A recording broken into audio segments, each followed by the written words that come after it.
சரியாக துல்லியமாக மாண்புமிகு தமிழக முதல்வர் அவர்களுடைய மக்கள் நலப் பணிகளையும் மக்கள் நல திட்டங்களையும் மக்கள் சரியான அளவு எடை போட்டிருக்கிறார்கள் என்பதற்கு இந்த இடைத்தேர்தல் ஒரு சாட்சி.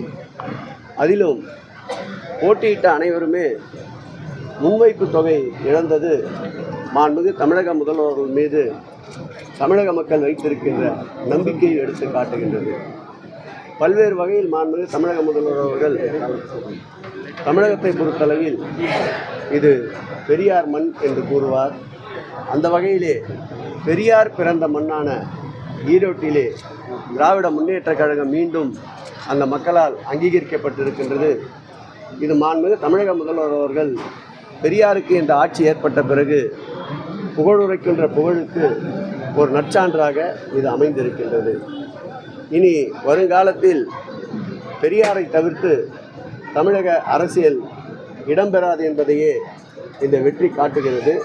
இந்த வெற்றியை பொறுத்தளவில் 2026ஆம் ஆண்டு நடைபெறுகின்ற தேர்தலுக்கு ஒரு முன்னோட்டமாக இது ட்ரெய்லர் தான். விரைவில் முழுப்படம் 2026 தேர்தலுக்கு பிறகு திரையில் காணலாம். நீங்கள் 234க்கு 34 என்ற இலக்கை நிச்சயம் திராவிட முன்னேற்ற கழகம்